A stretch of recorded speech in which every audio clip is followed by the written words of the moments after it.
Hello प्यारे दोस्तों। पिछले 10 साल के प्रीवियस क्वेश्चन पेपर में से आप लोगों के लिए सिर्फ एक चैप्टर के क्वेश्चंस लेके आया हूँ। मैं दीपक सिन्हा आप सभी का स्वागत करता हूँ दीपक सिन्हा क्लासेस में। मेरी बातों को प्लीज़ ध्यान से समझना। आप लोगों ने पिछले 10 साल के प्रीवियस ईयर क्वेश्चन पेपर तो मालूम ही होगा आप लोगों को, और बहुत से टीचर्स बोलते भी होंगे इस बात को कि पिछले 10 सालों के अगर क्वेश्चन पेपर आप लोग कर लेते हो तो बहुत अच्छे मार्क्स लेके आप आ जाएंगे आप लोगों के। बिल्कुल सत्य वचन है, बहुत सही बात। जो भी ये बात कहता है वो बिल्कुल सही कहता है। लेकिन मैंने यहाँ पर ना कुछ अलग मेहनत करी है आप लोगों के लिए। मैं 10 सालों के क्वेश्चन पेपर आप लोगों के लिए लेके तो आया हूँ, लेकिन तरीका थोड़ा सा अलग है। मैंने 2013 से लेकर 2023 तक के क्वेश्चन पेपर में से क्वेश्चंस पिक किए हैं सेकंड चैप्टर के, कि 2013 से 2023 तक में चैप्टर नंबर सेकंड से एग्जामिनर ने क्या क्या क्वेश्चन पूछे हुए हैं, कौन कौन से क्वेश्चन पूछे हुए हैं, और आपके सिलेबस के अकॉर्डिंग, जो आपका न्यू सिलेबस है ना, उस सिलेबस के अकॉर्डिंग मैंने वहाँ से क्वेश्चन पिक करे हैं। तो आशा करता हूँ आप लोग मेरी बात को समझ गए होंगे। तो चलिए स्टार्ट करते हैं। फिर से एक बार रिपीट करता हूँ। एनुअल एग्जामिनेशन 2024 चैप्टर है हमारा चैप्टर 2, सत्ता के समकालीन केंद्र। इस चैप्टर के पिछले 10 साल के क्वेश्चन, और अगर किसी बच्चे को पीडीएफ चाहिए तो वो कॉल कर सकता है, उसको पीडीएफ प्रोवाइड कर दी जाएगी। और 2013 से 2023 तक के ये क्वेश्चन है चैप्टर 2 के। राजनीतिक विज्ञान समय 3 घंटे का जो आपका पेपर होगा, अधिकतम अंक है 80। और आप लोगों को मालूम होगा कि 22 मार्च को आप लोगों का क्लास 12 पॉलिटिकल साइंस का एग्जाम है, और सिलेबस चेंज हो चुका है। तो ये अब आने वाले सालों के लिए ऐसा ही रहेगा। आगे बढ़ते हैं। फिर से रिपीट। क्लास 12 विषय कोड है हमारा 028, चैप्टर 2 सत्ता के नए केंद्र। और यहाँ पे ध्यान देना इस बात पर, न्यू सिलेबस के अकॉर्डिंग आपके सीबीएसई का जो सपोर्ट मटेरियल है उसके अकॉर्डिंग मैंने पिछले 10 साल के क्वेश्चंस पिक किए हैं, वहाँ से निकाले हैं, ठीक है। और ये रहा आपका सिलेबस, ये रहा आपका सिलेबस।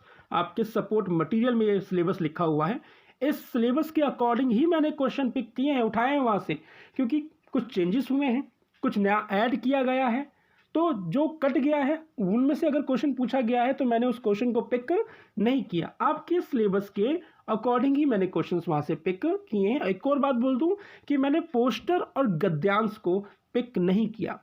सारे क्वेश्चन आंसर करवाने के बाद फिर एक पोस्टर की लिस्ट बनाऊंगा कि 10 सालों में से कौन से क्वेश्चन पूछे गए पोस्टर के, और गद्यांश के कौन कौन से क्वेश्चन पूछे गए उनकी एक अलग से वीडियोस बनाऊंगा मैं। तो चलिए, एग्जाम डेट 22/3/2024, 1 मार्क्स का क्वेश्चन देखिए आप, 2013 में पूछा गया, ठीक है। क्वेश्चन इस प्रकार से है। थोड़ी वीडियो लंबी होगी, लेकिन ये वीडियो आप लोगों के लिए मोस्ट इंपॉर्टेंट हो जाएगी, कि आप लोगों के माइंड में बिल्कुल क्लियर हो जाएगा कि सेकंड चैप्टर में से आप लोगों को किन किन क्वेश्चन पे और किस किस टॉपिक पर ज़्यादा ध्यान देना है, ठीक है।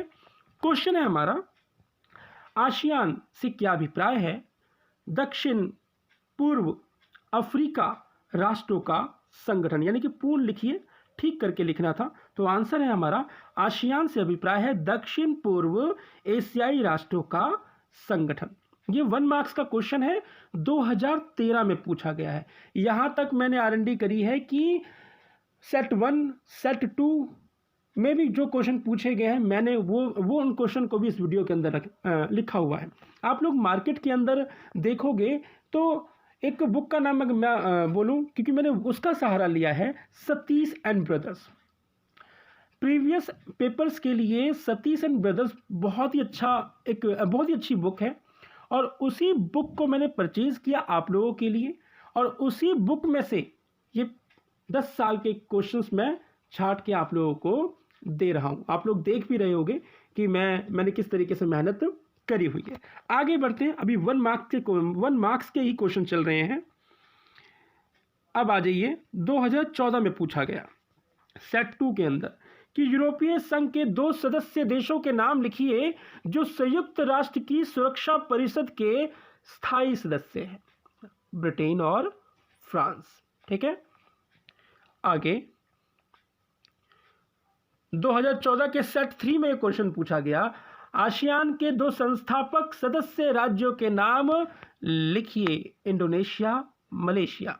ठीक है, देखिए 2016 की अगर बात करूं, पीछे आप लोगों ने 2014 देखा तो पीछे क्या हुआ करता था कि 1 मार्क्स के जो क्वेश्चन थे सिर्फ 5 पूछे जाते थे, लेकिन कोविड आया, कोविड के अंदर 1 मार्क्स के क्वेश्चन की संख्या बढ़ गई, एमसीक्यू टाइप में हो गए। अब आपके सिलेबस के अकॉर्डिंग अगर क्या है 12 क्वेश्चन आप लोगों के 1 मार्क्स के होंगे, तो जहां ऑप्शन वाले होंगे वहां पे आपको ऑप्शन मिल जाएंगे, और जहां ऑप्शन नहीं दिए गए थे वहां पे डायरेक्ट आप लोगों को आंसर मिल जाएगा। एक और क्वेश्चन है 2016 में पूछा गया कि आसियान की स्थापना क्यों की गई 2016 में, तो कह रहा है आंसर में कि आसियान की स्थापना का उद्देश्य मुख्य रूप से आर्थिक विकास को तेज करना तथा उसके माध्यम से सामाजिक तथा सांस्कृतिक विकास को प्राप्त करना था, इसलिए आसियान की स्थापना करी गई। ओके, आगे बढ़ते हैं। 1 मार्क्स के क्वेश्चन खत्म, यानी कि पूरे 10 साल में सिर्फ इतने ही 1 मार्क्स के क्वेश्चन आपके सेकंड चैप्टर से पूछे गए हैं। अब आ जाइए सेकंड 2 मार्क्स के क्वेश्चन। ठीक है, 2 मार्क्स के क्वेश्चन। पहला क्वेश्चन, आसियान क्षेत्रीय मंच की स्थापना कब की गई, इसका मुख्य उद्देश्य क्या था। 2013 में यह क्वेश्चन पूछा गया है। ठीक है, आंसर देखिए। 1967 में 5 देशों इंडोनेशिया, मलेशिया, फिलीपींस, सिंगापुर और थाईलैंड द्वारा बैंकॉक घोषणा पत्र पर हस्ताक्षर करके आसियान की स्थापना की गई। आसियान का मुख्य उद्देश्य आर्थिक विकास को तेज करके उसके माध्यम से सामाजिक सांस्कृतिक विकास हासिल करना था। आगे, कानून के शासन और संयुक्त राष्ट्र के कायदों पर आधारित क्षेत्रीय शांति और स्थायित्व को बढ़ावा देना भी इसका उद्देश्य था, कि भैया कानून के शासन और संयुक्त राष्ट्र के कायदों के अनुसार चल के अपना विकास करना था। अब आ जाइए 2014 में सेट 2 से एक क्वेश्चन पूछा गया सेकंड चैप्टर में कि यूरोपीय संघ की ऐसी 2 विशेषताएं लिखिए जो इसे एक प्रभावशाली संगठन बनाती है। 2 विशेषता लिखनी है जिससे कि मालूम चले कि ये एक प्रभावशाली संगठन है। तो पहला पॉइंट, यूरोपीय संघ दुनिया की सबसे बड़ी अर्थव्यवस्था में से एक है। विश्व व्यापार में इसकी हिस्सेदारी अमेरिका से 3 गुना ज्यादा है। इस पॉइंट से क्या बनता है, प्रभावशाली संगठन बनता है। दूसरा, सैनिक ताकत के हिसाब से यूरोपीय संघ के पास दुनिया की सबसे बड़ी सेना है। इन 2 पॉइंटों से मालूम चलता है कि यूरोपीय संघ एक प्रभावशाली संगठन है। 2014 के सेट 2 में यह क्वेश्चन पूछा गया था। अब आ जाइए, हाँ, ये 2 क्वेश्चन हैं। 2019 में पूछा गया, 2022 में पूछा गया। ठीक है, 2 मार्क्स में यूरोपीय संघ के किन्हीं 2 नए सदस्यों के नाम लिखिए, और ये क्वेश्चन क्या हुए हैं, रिपीट हुए हैं। ठीक है, तो हंगरी और पोलैंड। आगे आइए, 2022 में क्वेश्चन पूछा गया कि यूरोपीय संघ के किन्हीं 4 सदस्यों देशों के नाम लिखिए। तो फ्रांस, जर्मनी, इटली और स्पेन। यानी कि 2 मार्क्स के अंदर यही क्वेश्चन पिछले 10 सालों में पूछे गए हैं। ठीक है, 2 मार्क्स में। अब आ जाइए 4 मार्क्स पे। 4 मार्क्स में कह रहा है तीव्र गति से विकास के लिए, ध्यान देना क्वेश्चन को, तीव्र गति से विकास के लिए चीन द्वारा अपनाई गई किन्हीं 4 नई आर्थिक नीतियों का मूल्यांकन कीजिए। 2013 के सेट 2 में यह क्वेश्चन पूछा गया था 4 मार्क्स के अंदर। आंसर, यानी कि क्वेश्चन समझ में आ गया होगा आप लोगों को कि हमें उन बातों के बारे में बताना है जिसमें चीन ने कुछ नई आर्थिक नीतियों को अपनाया, किस लिए, अपने विकास के लिए। तो पहला पॉइंट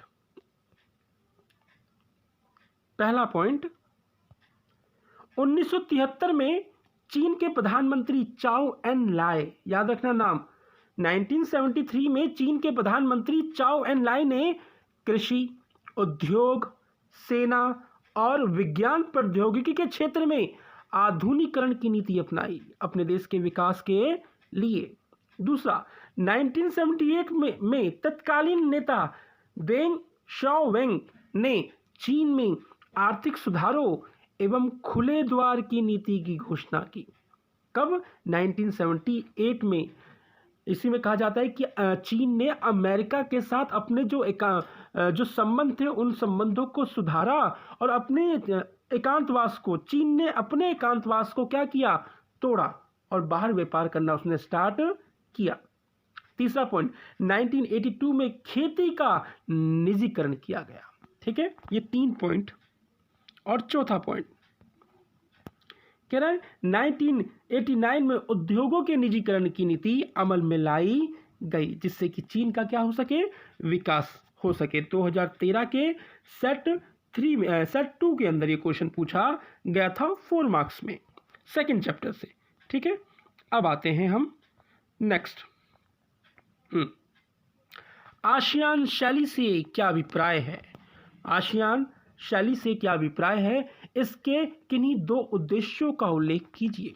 आसियान शैली, ध्यान से समझना बात को। ठीक है, आंसर, आसियान शैली से एक ऐसी शैली से है जिससे वह देश जो उपनिवेशीकरण के कारण आर्थिक और राजनीतिक पिछड़ेपन का शिकार हुए, यानी कि कमजोर हुए, किसी ने उनके ऊपर कब्जा किया जिसके कारण वो आर्थिक और राजनीतिक पिछड़ेपन का क्या हुए? शिकार हुए, तथा उन्हें आर्थिक पिछड़ेपन और गरीबी जैसी समस्याओं का सामना करना पड़ा। सही बात है। अब जैसे कैसे थे हम? अंग्रेजों के गुलाम थे, उपनिवेश था ना भारत, तो हम अपना क्या विकास कर पाए? नहीं। तो यहां पर भी वही बात समझाई जा रही है। आगे पॉइंट, वे अपना एक संगठन बनाकर एक दूसरे का परस्पर सहयोग करना चाहते थे। वो कमजोर थे लेकिन वो चाहते थे कि हम अपना एक ऐसा संगठन बनाएं और उस संगठन में हम एक दूसरे का सहारा बने। तो आसियान सदस्यों के अनौपचारिक और सहयोगपूर्ण कामकाज की शैली को, यानी कि जो उन्होंने इस धारणा को सोचा कि हमें आपस में मिलकर एक संगठन बनाकर एक दूसरे की सहायता करनी चाहिए, तो इस शैली को अगर देखा जाए ना, शैली कहते हैं ना, आपकी बात करने की शैली बहुत अच्छी है, यानी मधुर है, बहुत अच्छे तरीके से आप बात करते हो, आपके विचार बहुत अच्छे हैं। तो उस संगठन में लोगों ने इस बात पर ध्यान दिया, इस बात पर कि हमें अपने विकास के लिए आपस में एक संगठन बनाना चाहिए और एक दूसरे की समस्याओं के लिए एक दूसरे का सहारा बनना चाहिए। तो इस शैली को क्या कहा गया? आसियान शैली कहा जाता है। इसमें दक्षिण पूर्व एशिया के राष्ट्र शामिल थे। अब इसके क्या उद्देश्य थे वो भी देख लीजिए आप। पहला उद्देश्य, आर्थिक विकास को तेज करना और उसके माध्यम से सामाजिक सांस्कृतिक विकास हासिल करना था। सामाजिक सांस्कृतिक विकास हासिल करना था। दूसरा पॉइंट कह रहा है कानून के शासन और संयुक्त राष्ट्र के कायदों पर आधारित क्षेत्रीय शांति और स्थायित्व को बढ़ावा देना भी इसका उद्देश्य था। आप लोगों को ऐसा लगेगा कि बहुत से आंसर भी रिपीट हो रहे हैं। मैं आपको ये 6 मार्क्स के क्वेश्चन में दिखाऊंगा। एग्जामिनर का पूछने का तरीका थोड़ा सा टेढ़ा हो जाता है, आंसर वही होता है। मैंने जो 6 मार्क्स में जो मेहनत करी है ना आप लोगों के लिए, तो आप लोग समझोगे कि किस तरीके से मैंने आप लोगों के लिए मेहनत करी है। मैं कह रहा हूँ 3 से 4 दिन लग रहे एक वीडियो बनाने में, तो अभी आधा घंटा या पौन घंटा लगेगा, लेकिन ये पूरी PDF को बनाने में 3 से 4 दिन लग रहे हैं। ठीक है, तो अगर प्लीज़ आप लोगों को अच्छा लगा मेरी मेहनत, तो प्लीज़ अपने यार दोस्तों को शेयर करना और सपोर्ट करना अगर आप लोगों के वीडियो काम आती है तो। नेक्स्ट क्वेश्चन 2017 में आया हुआ है कि आसियान आर्थिक समुदाय के 4 मुख्य उद्देश्यों का वर्णन कीजिए। देख लो, अब देखना आंसर रिपीट होगा, ऊपर वाला जो आंसर है ध्यान से देखना। 1 मिनट, ये क्या हो गया? ठीक है, ये जो ऊपर आंसर दिया हुआ था ना, देखना आप लोग नीचे रिपीट होगा इसमें, क्योंकि बात वही पूछी जा रही है। पहला पॉइंट, आर्थिक विकास को तेज करना और उसके माध्यम से सामाजिक सांस्कृतिक विकास को हासिल करना। पॉइंट रिपीट हुआ ना। दूसरा, कानून के शासन और संयुक्त राष्ट्र के कायदों पर आधारित क्षेत्रीय शांति और स्थायित्व को बढ़ावा देना भी इसका क्या था, उद्देश्य। हमने ये ऊपर ही पढ़ा था उद्देश्य के अंदर। अब बात वहीं पे आ रही है, आसियान आर्थिक समुदाय के क्या 4 मुख्य उद्देश्य बताने हैं। क्वेश्चन क्या कर दिया कि भैया आसियान के साथ ये शब्द ऐड कर दिया ना, तो ऊपर क्या था, आसियान के उद्देश्य तो बताने थे हमें। यहाँ पे क्या लिख दिया गया है, आसियान आर्थिक समुदाय के 4 मुख्य उद्देश्यों के बारे में बताइए। तीसरा पॉइंट कह रहे हैं, आसियान आर्थिक समुदाय का उद्देश्य आसियान देश का साझा बाजार, ये नया पॉइंट है, और उत्पादन आधार तैयार करना तथा उस इलाके के सामाजिक और आर्थिक विकास में मदद करना था। यानी कि आपस में, ये जो थर्ड पॉइंट कह रहा है, आपस में एक दूसरे के लिए व्यवसाय करना था और विकास करना था। चौथा पॉइंट, विजन दस्तावेज 2020 में अंतर्राष्ट्रीय समुदाय में आसियान की एक बहुमुखी, वही लिखा हुआ है, बहुमुखी भूमिका को प्रमुखता दी गई है। तो ये थे 4 पॉइंट उद्देश्य के। डन। अब आ जाइए नेक्स्ट क्वेश्चन है, 2015 में आया हुआ है कि यूरोपीय संघ एक लंबे समय में आर्थिक संगठन से बदलकर, ध्यान से समझना बात को, ये क्वेश्चन इंटरेस्टिंग है। तो ये क्वेश्चन 6 मार्क्स में भी रिपीट हुआ है बहुत बार। कह रहा है यूरोपीय संघ एक लंबे समय में आर्थिक संगठन से बदलकर अधिक से अधिक राजनीतिक रूप कैसे लेता गया। यानी कि जब यूरोपीय संघ बना तो उसका दायरा घरेलू था, अंदर, घर के अंदर, यानी कि घरेलू था। लेकिन क्या हुआ, धीरे समय के साथ धीरे धीरे ये जो घरेलू जो दायरा था ना, इस दायरे को बाहर निकला जाने लगा। यानी कि इस दायरे को क्या किया गया, अब बड़ा करना स्टार्ट हो गया।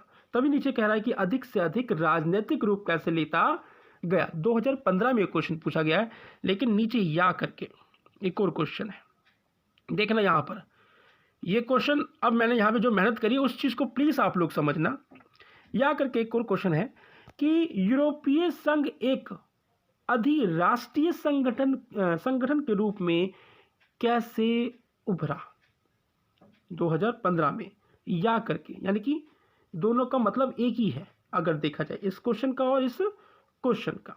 अब आ जाइए 2017 में इस क्वेश्चन को पूछने का तरीका देखना आप लोग। कह रहा है ऐसे किन्हीं 3 प्रमुख कारकों का विश्लेषण कीजिए जो यूरोपीय संघ को एक आर्थिक संघ से राजनीतिक संघ बनाने के लिए उत्तरदायी है। देख लो, वही बात आ रही है, आर्थिक संघ से राजनीतिक संघ बनाने के जो कारक है, उत्तरदायी कारक है, उनके बारे में बताना है। और ऊपर भी देखो यही बात कहा गया ना कि भैया आर्थिक संगठन से बदलकर अधिक से अधिक राजनीतिक रूप कैसे लेता गया। क्वेश्चन बिल्कुल वही है, बस बोलने का तरीका अलग, पूछने का तरीका अलग। अब देखना 2017 के बाद ये 2 क्वेश्चन मैंने लिखे हुए।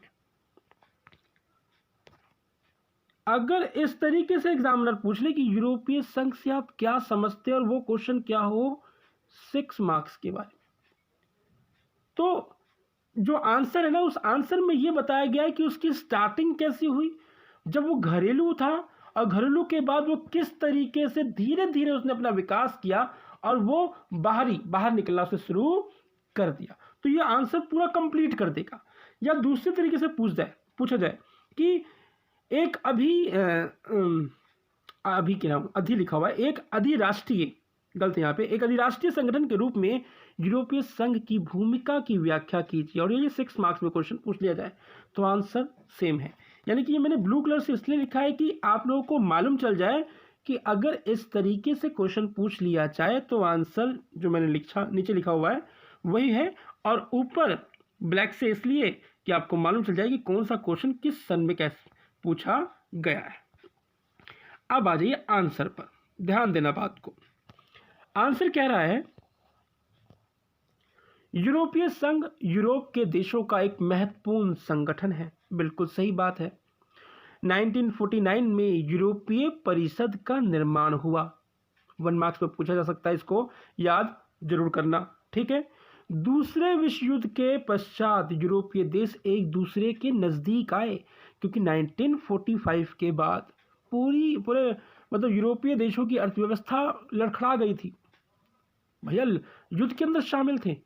तो वो लोग क्या हुए, एक दूसरे के नज़दीक आए, यानी कि आपसी दुश्मनी को भुलाकर अपने विकास के लिए एक दूसरे के क्या है, नज़दीक आए।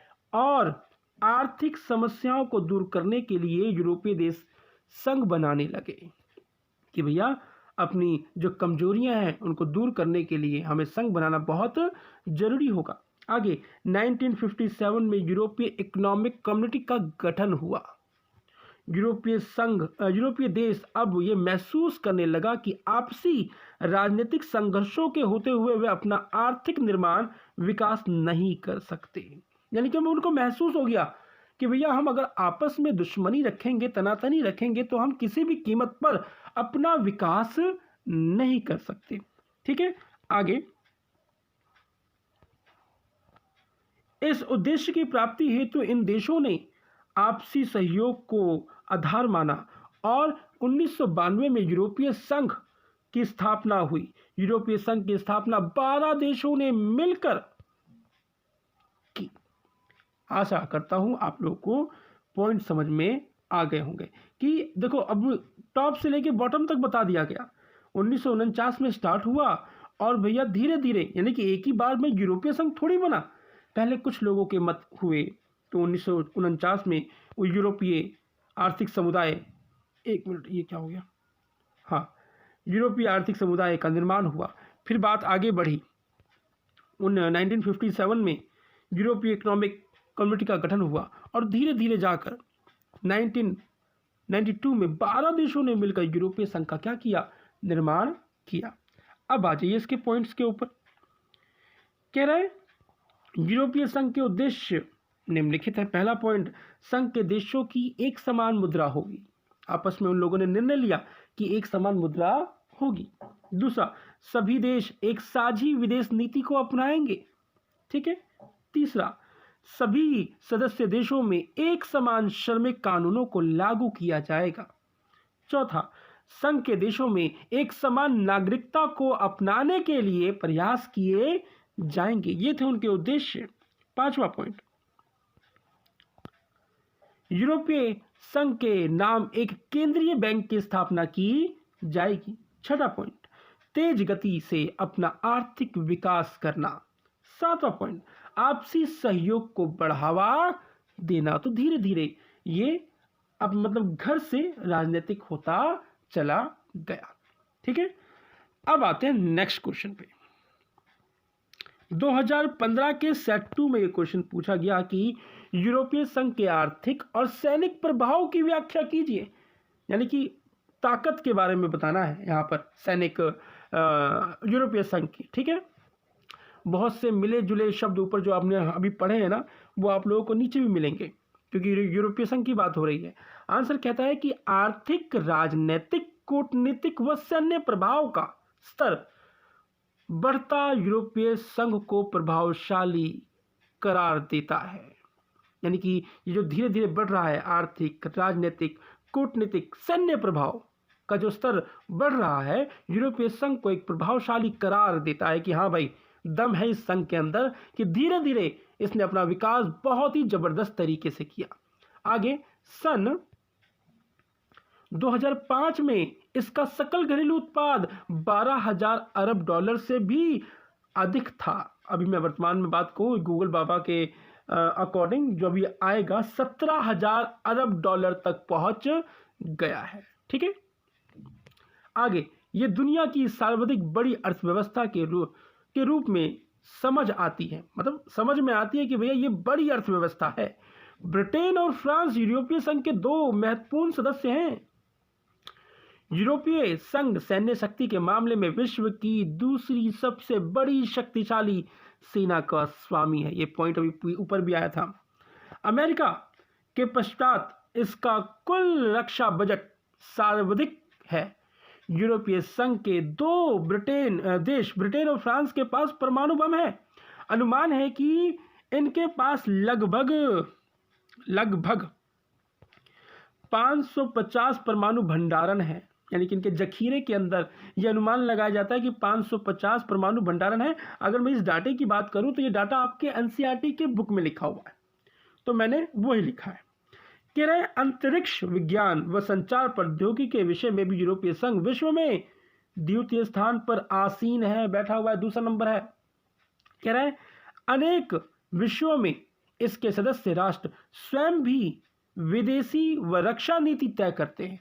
यानी कि यूरोपीय संघ तो ठीक, लेकिन यूरोपीय संघ के अंदर जो देश सम्मिलित हैं वो अकेले देश भी विश्व के अंदर कहीं बैठ हो, कहीं बात हो, विदेश नीति हो, तो वो इतने आत्मनिर्भर हैं कि वो अकेले उस डील को करते हैं। आगे, जो अनेक बार एक दूसरे राष्ट्र के विरुद्ध भी होती है, अनेक बार एक दूसरे विश्व के मतलब कि उस संघ के बीच में आपस में भी लोग व्यापार कर सकते हैं, तो उनके विरुद्ध भी होती है। इसके बाद भी एक अधिराष्ट्रीय संगठन के तौर पर यूरोपीय संघ आर्थिक, राजनीतिक व सामाजिक विषयों पर हस्तक्षेप करने में सक्षम है। यानी कि यूरोपीय संघ का इतना प्रभाव है कि भैया वो विश्व के स्तर पर आर्थिक, राजनीतिक और सामाजिक विषयों पर हस्तक्षेप करने में क्या है, सक्षम है। अगर उसको कोई बात अच्छी नहीं लग रही है तो वो बोल सकता है कि एकदम डंके की चोट पर कि नहीं, ये नीति हमें बिल्कुल अच्छी नहीं लग रही। ठीक है, तो ये था क्वेश्चन जो कि आप लोगों का 2015 के सेट 2 में आया था। तो देखो यहाँ से आप लोगों को मालूम चल रहा होगा कि इस चैप्टर में से कौन कौन से क्वेश्चन हमें पढ़ने चाहिए। अब आ जाइए 2015 के सेट 3 में देखिए, ये क्वेश्चन पूछा गया कि बुनियादी रूप में आसियान अभी भी एक आर्थिक संगठन क्यों बना हुआ है। आसियान की बारी आ गई कि बुनियादी रूप में आसियान अभी भी एक आर्थिक संगठन क्यों बना हुआ है। कह रहा है आंसर में कि बुनियादी रूप में आसियान एक आर्थिक संगठन था और वह ऐसा ही बना रहा। यह संगठन क्षेत्रीय राजनीतिक विवादों में नहीं पड़ा है, बल्कि मेल मिलाप और टकराव रहित नीति पर आगे चलता रहा है। ये चला लिखा हुआ है, चलता रहा है। लेकिन मैं ऊपर से फिर से रिपीट अगर कर दूं, मैं इस आंसर को ध्यान समझना, क्वेश्चन एक बार फिर से रिपीट करता हूं कि बुनियादी तौर पर आसियान अभी भी एक आर्थिक संगठन क्यों बना हुआ है। भाई आज भी ये आर्थिक संगठन क्यों बना हुआ है, तो आंसर कह रहा है कि बुनियादी रूप से आसियान एक आर्थिक संगठन था, पहले भी था और वह ऐसा ही बना रहा और आगे भी ये ऐसा ही बना रहा। ये संगठन क्षेत्रीय राजनीति विवादों में नहीं पड़ा, ये आपस के झगड़े जो होते हैं ना उसमें नहीं पड़ा, बल्कि मेल मिलाप और टकराव रहित नीति पर आगे चलता रहा, जिससे कि इसका क्या हुआ, विकास हुआ। आप लोग सार्क के बारे में जानोगे कि भैया हमारे 7 देश, नेपाल, बांग्लादेश, भारत, पाकिस्तान, अफगानिस्तान, श्रीलंका, ये आप चाहते तो हैं कि भैया मिलकर व्यापार किया जाए, मगर एक दूसरे पे भरोसा नहीं है, एक दूसरे की टांग खींचने में लगे हुए हैं और एक दूसरे पे भरोसा नहीं है, तो ये लोग आपस में मिलकर अपना विकास नहीं कर पाते। भारत तो अपने स्तर पर अपना विकास कर रहा है, लेकिन आपस में करेंगे तो उन लोगों का भी विकास होगा, मगर एक दूसरे में तनाव के कारण ये लोग अपना मिलजुल कर विकास नहीं कर पाते। लेकिन आसियान ने ऐसी गलती नहीं करी, मेल मिलाप रखा और अपना विकास किया। आगे कह रहा है आसियान क्षेत्र की कुल अर्थव्यवस्था अमेरिका, यूरोपीय संघ और जापान की तुलना में काफ़ी छोटी है, पर इसका विकास इन सबसे अधिक तेजी से हो रहा है। भले ही आसियान की अर्थव्यवस्था छोटी हो, लेकिन इनका विकास का जो स्तर है ना, इन तीनों से आगे तेजी से बढ़ रहा है। इसके चलते इस क्षेत्र में और इसके बाहर इसके प्रभाव में तेजी से वृद्धि हो रही है। आगे आसियान आर्थिक समुदाय का उद्देश्य आसियान देशों का साझा बाजार और उत्पादन आधार तैयार करना तथा इस इलाके में सामाजिक और आर्थिक विकास में मदद करना है। सिंपल लाइन है, ये संगठन इस क्षेत्र के देशों में आर्थिक विवादों को निपटाने के लिए बनी मौजूदा व्यवस्था को भी सुधार रहा है। आसियान तेजी से बढ़ता हुआ एक महत्वपूर्ण क्षेत्रीय संगठन है, इसलिए आसियान बना हुआ है और अपना विकास धीरे धीरे बहुत तेजी से कर रहा है। आशा करता हूँ आप लोगों को यह आंसर समझ में आया होगा। वीडियो की तरफ अगर मैं कहूँ तो वीडियो 33 मिनट की हो गई। नेक्स्ट क्वेश्चन है, चीन की नई आर्थिक नीति ने किन 4 तरीकों से चीन की अर्थव्यवस्था को लाभ पहुंचाया? देखना, इसमें क्वेश्चन में मेहनत करी हुई है, ध्यान समझना।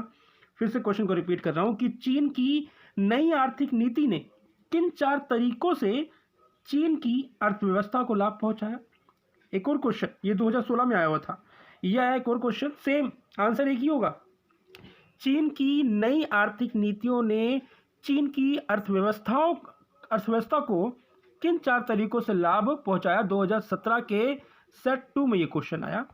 और ये ब्लू कलर से जो मैंने ये क्वेश्चन लिखे हुए हैं, सेम क्वेश्चन है, आंसर एक ही होगा।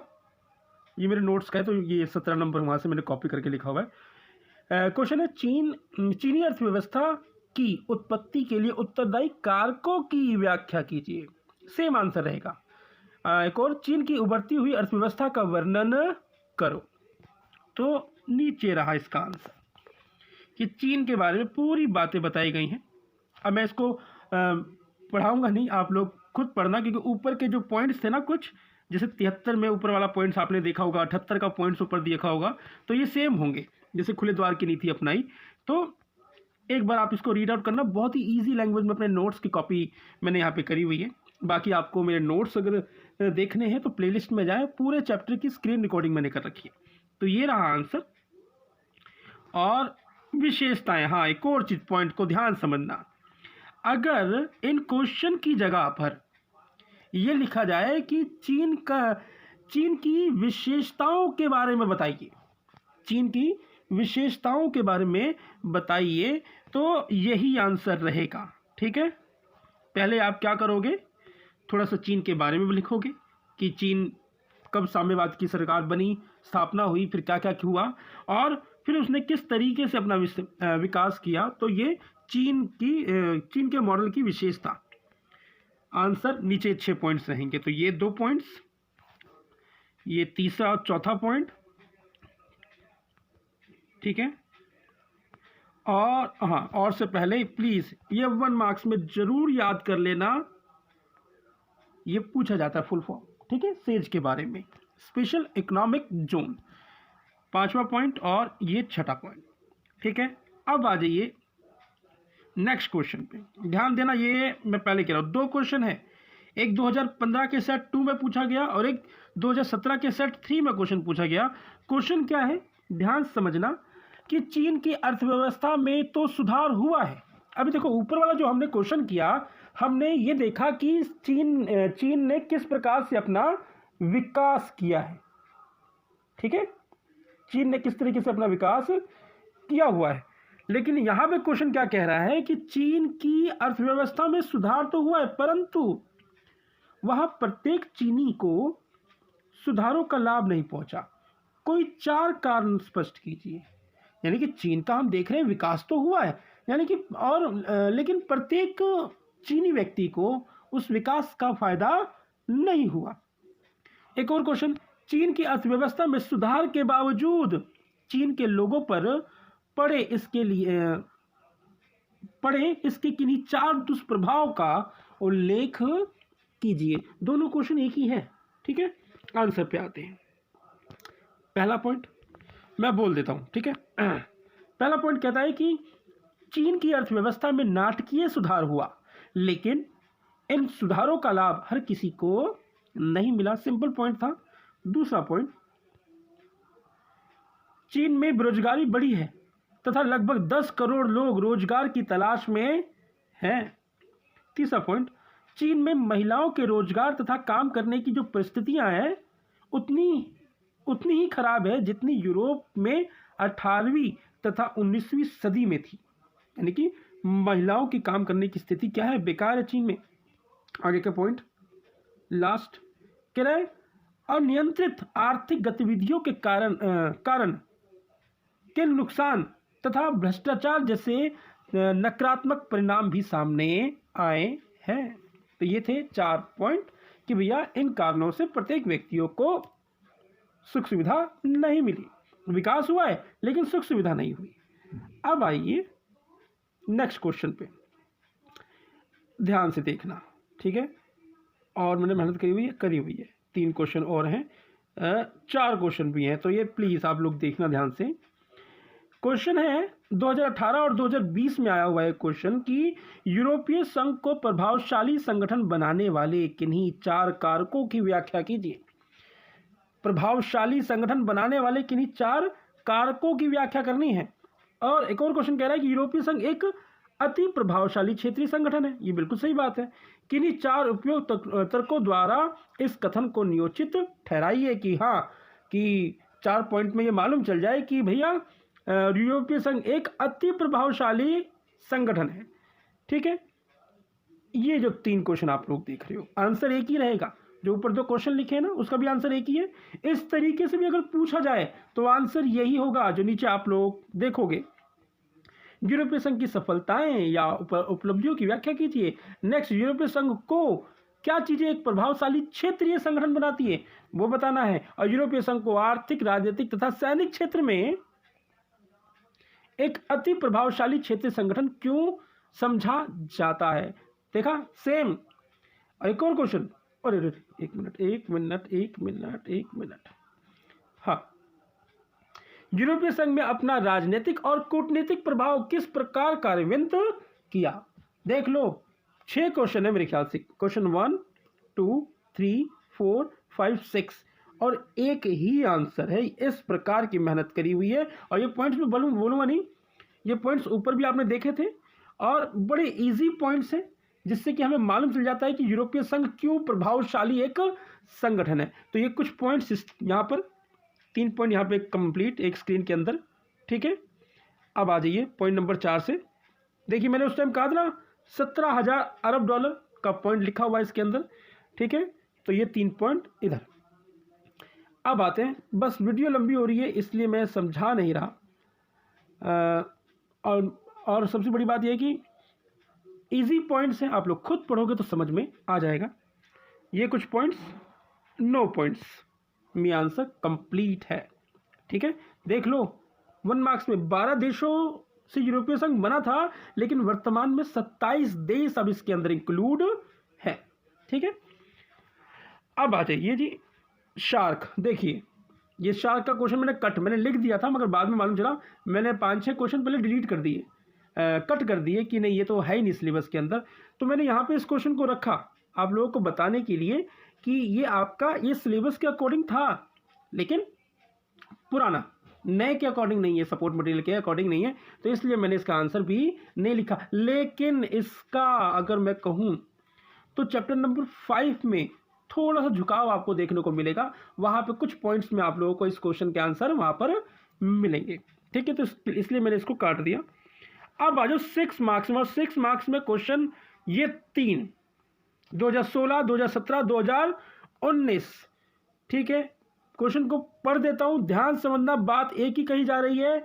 ऐसे किन्हीं 3 प्रमुख कारणों का मूल्यांकन कीजिए जो यूरोपीय संघ को आर्थिक सहयोग वाली संस्था से बदलकर एक राजनीतिक रूप देने के लिए उत्तरदायी है। 4 मार्क्स में एक क्वेश्चन हमने किया हुआ है। देख लो, 6 मार्क्स में भी क्वेश्चन को पूछा गया है, लेकिन थोड़ा बड़ा कर दिया गया है। एक और क्वेश्चन, ऐसे किन्हीं 3 प्रमुख कारकों का विश्लेषण कीजिए जो यूरोपीय संघ को एक आर्थिक संघ से राजनीतिक संघ बनाने में उत्तरदायी है। तीसरा क्वेश्चन में पढ़ नहीं रहा, बात वही सेम है। और ये रहा इसका आंसर, ठीक है। बाकी आंसर इसका यहां पर दूसरा पॉइंट, ये तीन ही पॉइंट में जो ऊपर सारे पॉइंट्स लिखवा रखे ना 5-6, उनका मिक्स है। यहाँ पर 3 पॉइंट में सारी बातें वही हैं, बस थोड़ा सा शब्दों को ऐड करके, ये आंसर। और इसका तीसरा पॉइंट कंप्लीट। अब नोट में जो मैंने मेहनत करी है वो भी देख लीजिए। कह रहा है कि मैंने लिखा है कि अगर यूरोपीय संघ का प्रश्न पूछते हुए यूरोपीय संघ की सीमाएं पूछ ली जाए, कि इसकी सीमाएं क्या हैं। तो इसका आंसर नीचे है, यानी कि ऊपर हमने क्वेश्चन तो देख लिया, इस क्वेश्चन में ऐसा हो कि एग्जामिनर पूछे कि यार यूरोपीय संघ की आप सीमाएं बताएं, या इस तरीके से पूछ दे कि किन्हीं 3 उपलब्धियां और सीमाओं का वर्णन कीजिए। तो सीमाएं के लिए नीचे पॉइंट्स दिए हुए हैं, ये पॉइंट्स हैं, ठीक है। पॉइंट नंबर 1, पॉइंट नंबर 2 और पॉइंट नंबर 3। और सीमाएं में देखो ना, बात को ध्यान समझना कि भैया एक संघ है, एक संघ में हम कह सकते हैं ना कि सारे संघ में, जिस संघ में जो लोग हैं सम्मिलित हैं, सबकी सोच एक जैसी होनी चाहिए। तो लेकिन वहां पे कमी कहाँ आ जाएगी, जब 10 लोगों में से 2 लोगों की सोच अलग होगी, 8 व्यक्ति से अलग सोच होगी, तो वहां पे किसी एक विषय में क्या आ जाएगी, कठिनाई आ जाएगी। तो यहाँ पे यही बात बोला जा रहा है कि 2003 में यूरोपीय संघ की एक संविधान बनाने की कोशिश क्या रही, असफल रही। यूरोपीय संघ चाहता था कि यूरोप का अपना एक संविधान हो जिसे संघ के सदस्य माने, लेकिन ऐसा ना हो सका, ठीक है। सेकंड, ब्रिटेन ने अपने आप को यूरोपीय साझा बाजार से क्या रखा, अलग रखा। वो कहता है कि ठीक है मैं आपके संघ में हूं, लेकिन मैं साझे व्यापार से अपने आप को दूर करता हूं, आप लोग मिलकर करें लेकिन मैं आप लोगों के साथ हूं, मगर मैं सम्मिलित उसके अंदर नहीं आऊंगा। तो ये सीमाएं में आ गया, कठिनाई में आ गया। तीसरा पॉइंट कह रहा है यूरोपीय संघ में साझा विदेश नीति अपनाई, लेकिन अनेक मामलों में इसके सदस्य देश अपने स्वतंत्र विचार रखते हैं। उदाहरण के लिए जब 2003 में अमेरिका ने इराक पर हमला किया, ध्यान देना इस पॉइंट पर, 2003 में अमेरिका ने इराक पर हमला किया तो यूरोपीय संघ के अनेक देशों ने अमेरिका का क्या किया, विरोध किया, लेकिन इंग्लैंड अमेरिका का क्या बना रहा, सहयोगी बना रहा। अब इंग्लैंड क्या कहते हैं, यूरोपीय संघ का सदस्य, यूरोपीय संघ के सदस्य मैं कह रहा हूँ सारे के सारे अमेरिका की बुराई कर रहे हैं कि उसने जो काम किया गलत किया, लेकिन इंग्लैंड क्या कह रहा है, भैया तुम लोग बुराई कर रहे करो, मैं नहीं करूंगा, वो सही, जो उसने क्या सही किया वो हितैषी बना रहा। यानी तो ये भी कह सकते हैं कि यहाँ पे कह सकते हैं ना कि ये क्या है, कमजोरी है, कठिनाई है, सीमाएं हैं यूरोपीय संघ की। चौथा पॉइंट कह रहा है यूरोपीय संघ की बहुत से देशों ने साझा मुद्रा को नहीं अपनाया। यूरो को कह रहा था ना साझा बनाने के लिए, लेकिन साझा नहीं अपनाया। 31 जनवरी 2002 को ब्रिटेन EU यूरोपियन यूनियन से अलग हो गया। 1 मार्क्स में मोस्ट इंपॉर्टेंट पूछे जाने वाला क्वेश्चन 2020, 31 जनवरी 2020 को ब्रिटेन यूरोपीय संघ से क्या हो गया, अलग हो गया। मैं तो कहता हूँ 110% 1 मार्क्स में MCQ में पूछा जा सकता है, इसको अच्छे से याद कर लेना। अब आ जाइए जी, 2023 में क्वेश्चन पूछा गया और ये रहा इसका आंसर। क्वेश्चन क्या है, आसियान समुदाय के 3 प्रमुख स्तंभों एवं उनके एक एक उद्देश्यों की व्याख्या कीजिए। 3 स्तंभों के बारे में आसियान ने जो 3 स्तंभ बनाए थे उनके बारे में बताना है। 2023 में क्वेश्चन पूछा गया है ये, और मेरे नोट्स का क्वेश्चन है, ये रहा आंसर, बाकी आंसर ये, और इसके 3 स्तंभ, आसियान सुरक्षा समुदाय, आसियान सामाजिक सांस्कृतिक समुदाय और आसियान समुदाय। एक बार पढ़ लेना आप लोग। अब आता है नेक्स्ट, चीन द्वारा अपनी अर्थव्यवस्था के उत्थान के लिए उठाए गए किन्हीं 3 कदमों की व्याख्या कीजिए। कह रहा है आंसर कह रहा है 4 मार्क्स में जो प्रश्न है चीन की उभरती हुई अर्थव्यवस्था, उसका आंसर इस क्वेश्चन का क्या है, आंसर है। ओके, 2023 में ये आए थे क्वेश्चन, 2 अथवा करके आया था, यानी कि जो 2023 में आया था क्वेश्चन एक ये, और उसी में अथवा करके इसी चैप्टर का एक और क्वेश्चन पूछ लिया गया था ये, ठीक है बस। हाँ, ये अब यहाँ तक तो आप लोगों का हो गया भैया। अब मैं न्यू सिलेबस के अकॉर्डिंग अगर मैं बात कहूँ, न्यू सिलेबस के अकॉर्डिंग जापान टॉपिक दिया हुआ है, लेकिन जापान से कुछ ज़्यादा पूछा नहीं जाएगा, लेकिन फिर भी मैंने अपने नोट्स में थोड़ी मेहनत करी है कि आप लोग एक बार रीड आउट कर लेना। मैं अभी भी कह रहा हूँ, मैंने अपने सेंटर के अंदर ये टॉपिक सिर्फ कहा एक बार रीड आउट कर लेना, ज़्यादा याद करने की जरूरत नहीं है। कुछ क्वेश्चन बनाए हैं कि 2024 में पूछे जा सकते हैं, तो जापान का ये टॉपिक है, ठीक है। जापान के बारे में बताया गया है, इसमें पहला दूसरे विश्व युद्ध के बारे में बात हो जाएगी, कुछ पॉइंट्स हैं, ठीक है। ये पुराना जापान अगर मैं कहूँ तो मैंने इसमें थोड़ी मेहनत करी है कि पूरा जापान निखर के एक स्टूडेंट समझ ले अच्छे तरीके से। अब देखिए आधुनिक जापान, ठीक है, उसको एक्सप्लेन किया है, ठीक है। हाँ प्लीज़ जापान में ये चीज़ जरूर याद रखना, जापान को उगते सूरज की भूमि कहा जाता है, ठीक है।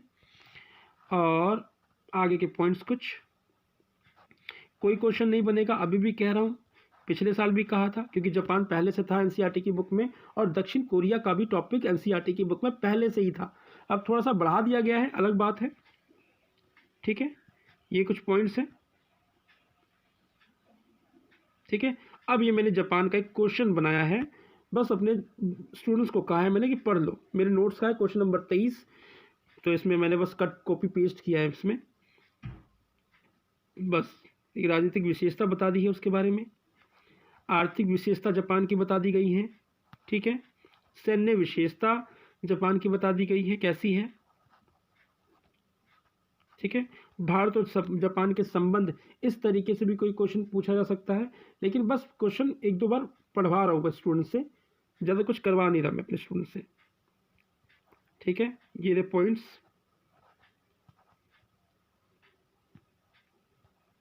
ये कुछ पॉइंट्स खत्म। अब आ जाइए दक्षिण कोरिया, तो दक्षिण कोरिया के बारे में थोड़ा एक्सप्लेन किया है कि दक्षिण कोरिया क्या है, पृष्ठभूमि, ओके। और बाकी देखते हैं और आगे, इसका भी एक दो क्वेश्चन मैंने बनाए हुए हैं। दक्षिण कोरिया,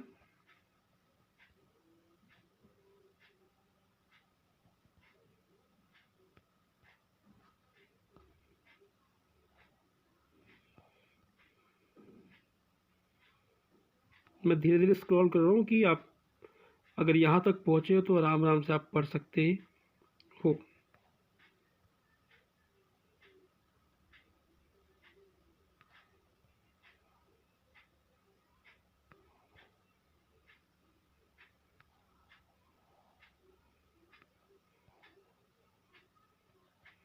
खत्म, ठीक है। तो यहाँ पर चैप्टर 2 खत्म होता है, इसके कुछ पोस्टर्स भी हैं और गद्यांश भी आए हुए हैं, लेकिन मैंने इसमें ऐड नहीं किया क्योंकि वीडियो बहुत बड़ी हो जाती, अभी भी मेरे ख्याल से 1 घंटा होने ही वाला होगा। जैसे ही क्वेश्चन आंसर खत्म हो जाएंगे तो पक्का प्रॉमिस करता हूँ पोस्टर और गद्यांश जो पिछले साल में पूछे गए हैं उन सब की वीडियो मैं बनाऊंगा। एक ही वीडियो होगी सारे पोस्टर्स की, और फिर दूसरी एक वीडियो होगी जिसमें सारे गद्यांश इंक्लूड होंगे। तो मिलता हूँ नेक्स्ट चैप्टर में, और अगर जो यहाँ तक पहुँचा है उसको अगर वीडियो अच्छी लगी हो तो प्लीज़ अपने यार दोस्तों में ज़रूर शेयर करना और सपोर्ट करना, ठीक है। तो मिलते हैं नेक्स्ट वीडियो में, तब तक अपना और अपने परिवार का ध्यान रखें। जय हिंद, जय भारत।